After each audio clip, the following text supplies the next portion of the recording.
अभी हमारे साथ कांग्रेस के नेता बैठे हुए हैं अमित कुमार सिंह। चलिए इनसे बातचीत करते हैं। सबसे पहले मेरे चैनल में आपको स्वागत है। धन्यवाद। आपको सभी सुनने वालों का बहुत बहुत शुक्रिया। अच्छा ये बताइए, आरजेडी से अनु शुक्ला है, बीजेपी से संजय कुमार सिंह है और जनसुराज जी से दीपू जी है, तो आप इसमें कैसे फेस कर पाइएगा? जब सब पार्टी से सारा नेता है तो कांग्रेस से अमित कुमार है। अच्छा। और अमित कुमार जरूरी नहीं है, लेकिन हाँ एक संभावित उम्मीदवार है। जितने लोग आप जितना का नाम लिए वो कोई भी किसी दल का कोई प्रत्याशी डिसाइड नहीं हुआ है और कांग्रेस से हम भी डिसाइड नहीं हुए हैं। हमारे पार्टी में भी बहुत सारे लीडर हैं जो कोशिश कर रहे हैं कि हम लालगंज से चुनाव लड़े। ऑलरेडी हमारे यहाँ कॉन्ग्रेस के प्रत्याशी भी एक रह चुके हैं, वो भी दावा कर रहे होंगे और भी नए लोग दावा कर रहे हैं। हम लोग का तो स्क्रीनिंग हुआ है। कल मुजफ्फरपुर में तो हम गए थे, वहाँ पे तो बहुत सारे लीडर थे लालगंज के। अक्षय शुक्ला है जो हमारे यहाँ का वाइस ये प्रेसिडेंट है जी डिस्ट्रिक्ट का। तो और भी लोग हैं, लोग अपना कर रहे हैं तैयारी, उसमें हम भी हैं। हम भी लोगों के बीच जा रहे हैं, महीनों से घूम रहे हैं, लोगों के साथ बातचीत कर रहे हैं। और कांग्रेस पार्टी अगर जो हमको टिकट देती है तो निश्चित तौर पर हम चुनाव लड़ेंगे। जी। अच्छा ये बताइए, तो राजनीतिक पार्टियां से तो बहुत लोग लड़ रहे हैं, तो इसमें आप कैसे फेस कर पाइएगा? राजनीतिक पार्टी से सब लोग तो राजनीति कर रहा है ना। जैसे मान लीजिए कि ये वैशाली को कहा जाता है कि ये लोकतंत्र की जननी है। आपको पता होगा कि रघुवंश बाबू बहुत जगह पोस्टर लगवाए थे पूरे वैशाली में कि यह वह धरती है वैशाली जहाँ होगी थी सबसे पहले लोकतंत्र की लाल। ये डेमोक्रेटिक और डेमोक्रेसी का बहुत बड़ा केंद्र है। तो यहाँ पे जो चुनाव होगा वो बहुत ही उस स्तर से होगा कि यहाँ के लोग चुनेंगे कि जो डेमोक्रेटिक नेता हो, जो लोकतंत्र में विश्वास रखता हो, जो गाली गलौज में विश्वास रखता हो या गुंडागर्दी में विश्वास रखता हो, वसूली करने में विश्वास रखता हो, बीडीओ से लेके और एसडीएम तक और एसडीओ तक वसूलने का इतिहास रहा हो, मर्डर का इतिहास रहा हो, उन लोगों को नकारेंगे। मुरेठा बांध के चांद थी लगा के रोड पर रास्ता पर गाली माँ बहन का देते हुए काम नहीं कीजिएगा, खचवाइएगा, लोग सवाल मत करें, बड़े बुजुर्गों को अपमान करें, ऐसे लीडरों को लोग पसंद नहीं करेगा। लालगंज की जनता, हम भी घूम रहे हैं, लोगों के बीच घूम रहे हैं, एकदम त्रस्त है। लोग कह रहा है कि भाई हमसे बहुत बड़ा गलती हुआ कि मोदी जी के नाम पर हमने वोट दिया और भाजपा को चुना। एक्चुअली बिहार है, बिहार कभी भी आज़ादी से पहले और आज़ादी के बाद ये सांप्रदायिक केंद्र नहीं रहा है। यह सोशल जस्टिस की लड़ाई लड़ने वाला राज्य रहा है। यहाँ के लीडर भी एक से एक हुए। आप देखेंगे कि यहाँ तक कि मधु लिमिये से लेकर जॉर्ज फर्नांडिस से लेकर रघुवंश बाबू से लेकर ये तमाम ये धरती ही ऐसा है कि जो कभी भी एवं लालू यादव जी कभी भी यहाँ सांप्रदायिकता को कोई जगह नहीं दिया। ये यहाँ भी नहीं दिया। यहाँ भरत बाबू यहाँ के नेता होते थे, यहाँ के दीप बाबू नेता होते थे, ये लोग सत्येंद्र बाबू नेता होते थे, अनुग्रह नारायण सिंह नेता होते थे, ये तमाम बड़े नेता होते थे। और वो लोग कभी भी जो अभी जो राजनीति बीजेपी चलाने की कोशिश कर रही है उसके कभी सपोर्टर नहीं रहे। वो जानते थे कि ये लोकतंत्र के लिए खतरा है और उसको रोकने का काम किया है।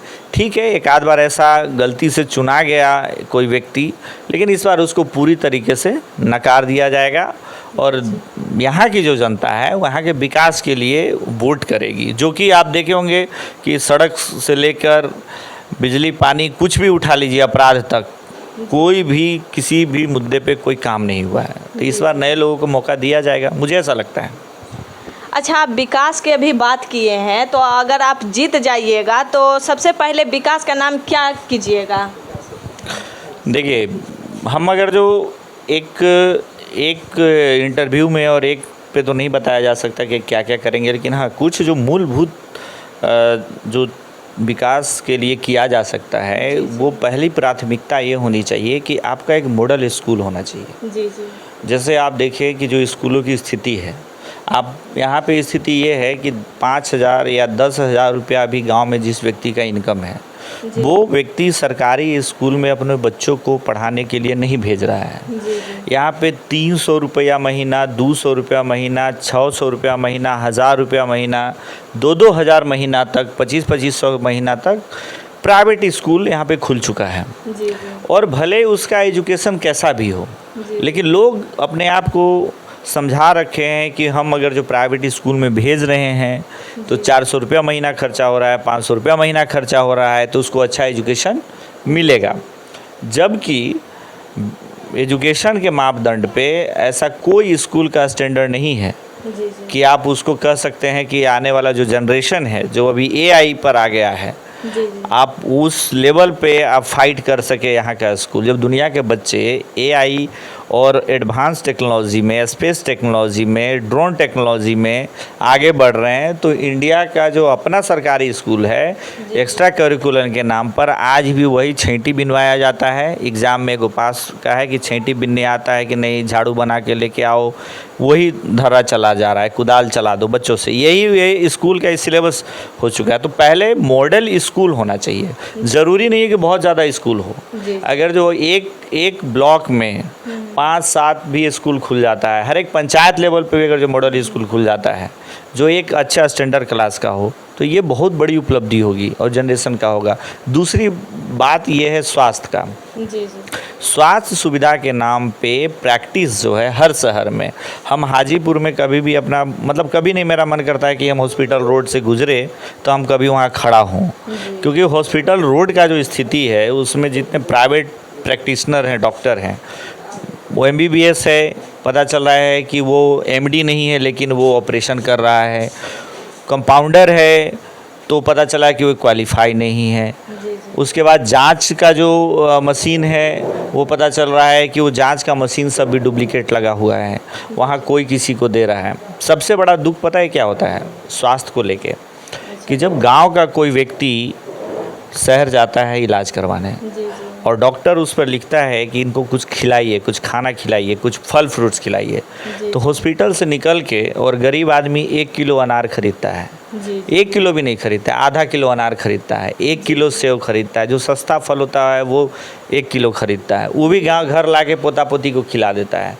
तो वो कितना बड़ा विदारक सत्य है कि 1 किलो के किसी गरीब के अनार खरीदने से उसके मरीज़ के शरीर में खून हो जाएगा?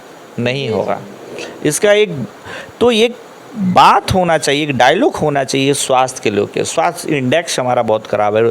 हमारा जो फूड जो हम खाना खाते हैं, ये बिहार ही नहीं पूरे इंडिया का हमारा फूड हैबिट बहुत ख़राब है। पौष्टिक भोजन यहाँ के लोगों को नहीं मिलता है। आप यंग लोगों को देखिए, आप यंग लड़के लड़कियों को देखिए, आप उसका चेहरा देखिए, वो खिला हुआ बड़ा कम मिलेगा लोग। किसी का गाल पचका हुआ है, किसी का आँख धंसा हुआ है, कोई मरियल टाइप से घूम रहा है, कुछ का हेमोग्लोबिन मैक्सिमम लोगों की कमी है। ये सारी व्यवस्था जो है समाज में, इस तरीके से जो बना हुआ है समाज, इसके लिए जिम्मेदार कौन है? इसके लिए कोई जिम्मेदार नहीं है, इसके लिए सरकार जिम्मेदार है। आप अपना सारे स्वास्थ्य के जितने उपकरण हो सकते हैं, स्वास्थ्य सुविधा का जितने लाभ दे सकते हैं, वो सारे के सारे प्राथमिकता होना चाहिए। और लोग कहता है विधायक क्या करेगा? एक विधायक अपने विधानसभा में अपनी विधानसभा का स्थिति एक दिन में न सुधारे, लेकिन अगर जो कंटिन्यू कोशिश करे तो एक सुधारने का प्रक्रिया ज़रूर बना देगा, जो आने वाली भी जनरेशन उस पर काम करेगी। तो स्वास्थ्य और शिक्षा 2 अहम मुद्दे हैं। तीसरा मुद्दा ये है जो दलित पिछड़ा वर्ग है, ठीक है ना, उसको मुख्य धारा में जोड़ना अभी भी बहुत पीछे है। अभी भी समाज के जो दलित को स्थिति है, जो दलित मुसलमानों की स्थिति है, जो पिछड़े लोगों को स्थिति है, वो अगली पंक्ति में नहीं आई है। अभी भी पिछली पंक्ति में कोशिश होगा कि उसको अगली पंक्ति में लाया जाए। महिलाओं के लिए आपको पार्टी क्या कर रही है? देखिए, अभी तो हम लोग इस चुनाव में या जहाँ भी हमारे जिस राज्य में चुनाव है उसमें हम लोगों ने महिलाओं को हर महीने जो देते हैं उनका पैसा हम लोगों ने देने का काम किया है। और बिहार में अभी हम लोगों ने माई बहन सम्मान योजना की घोषणा की कि अगर जो हमारी सरकार आती है महागठबंधन की, तो 2500 रुपया पर महिला को दिया जाएगा। वो किसी भी कास्ट की हो, किसी भी धर्म की हो, वोमेन है, उसको दिया जाएगा।